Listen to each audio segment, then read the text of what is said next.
Hello everybody, welcome to my video. I'm doing this short video because a number of students on the art and craft course have asked me if I'd do a short run through of where we've got to so far on the art and craft course, and also to give you some instructions of what you will be doing next. So far you should have received 3 packs through the post. Pack 1 was about your mood board, pack 2 is about developing a design, and pack 3 was about your repeat pattern. From those packs, you should have got a nice sketchbook created by this time. I've actually added my mood board onto the front page of my sketchbook, so this is what mine looks like. And remember, I did send you through lots of examples in the post. But you were free to add some other things as well. So hopefully you've all got a mood board that looks not dissimilar to this, but slightly different with your own twist on it. And remember that I gave you the option of Africa or marine life to do your mood board. From that, I asked you to take some inspiration from that and develop some of your own designs. So for mine,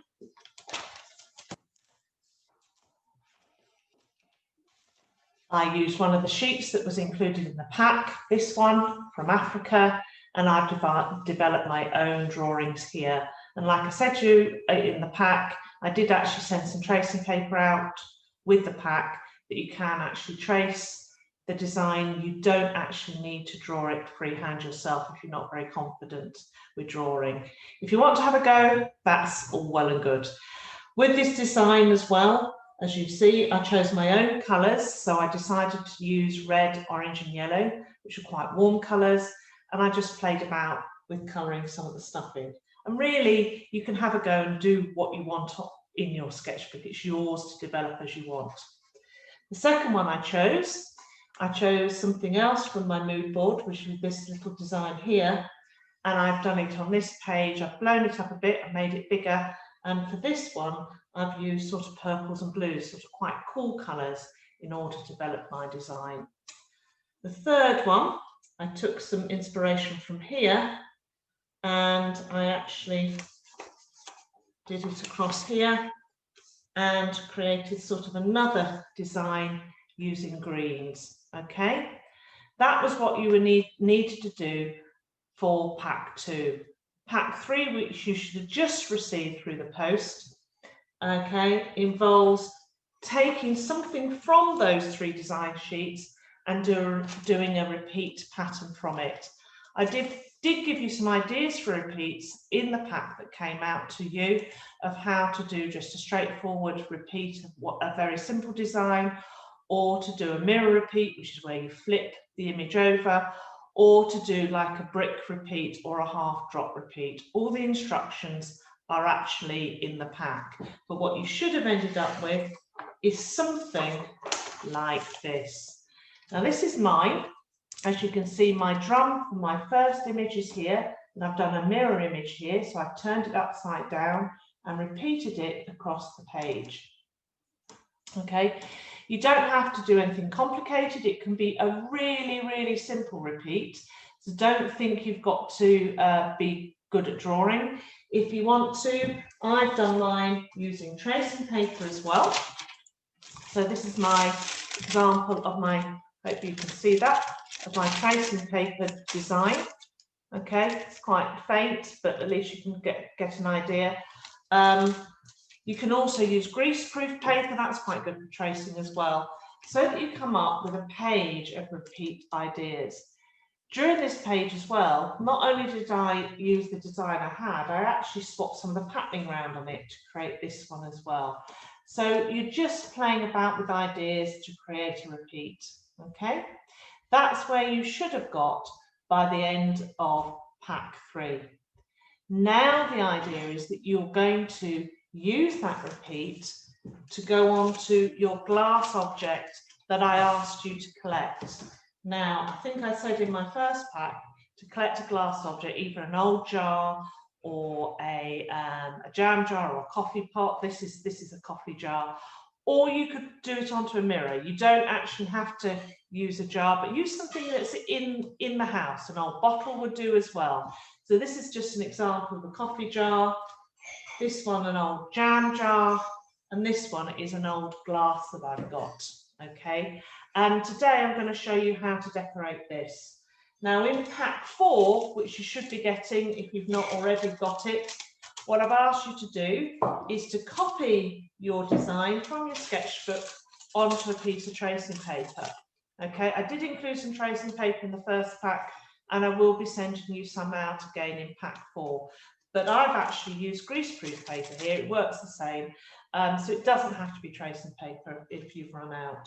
So what I've done is I've traced over the pattern, okay, and then what I'm going to do is actually insert it into my glass so that I can use it as a guide when I'm drawing. Now, in order for it to fit, what I'm going to do is just go around my glass with my tracing paper like this, and then I'm actually going to cut it to size so that it actually will fit inside my glass. So I'm going to cut it smaller than it actually is, and then it will fit inside my glass nicely. So it looks a bit like this. Okay. If you've got some glue tack to hold it in place, all well and good, or a little bit of sellotape to hold it in place, you've then got the image on the inside of your glass. You can use that as a guide when drawing on the outside. You will, in pack 4, get one of these pens through the post. Okay, this is an acrylic marker pen. It does work on glass. It is quite fiddly to use though. It will smudge if you aren't careful. So take your time with this, leave it to dry in between stages, and once you've finished your design, make sure you pick it up carefully and leave it somewhere that's quite warm so that it dries off, and leave it for a good couple of hours to dry. One word of warning is, if you do write on this, it is permanent. However, if you try and wash the glass with a lot of hot water, it will eventually come off. Okay, so you'll get a pen through the post that looks like this.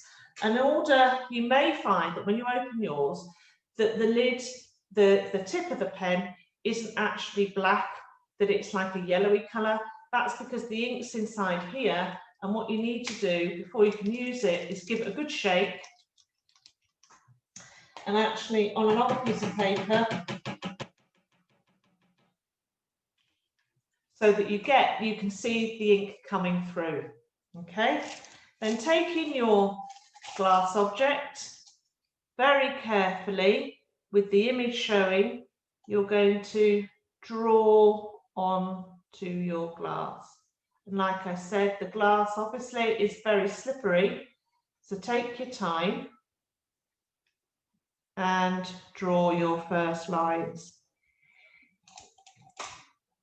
If you find that the glass, the pen doesn't cover very well to start with, or there's gaps, just go back over it. You can go over it several times in order to get the design to work.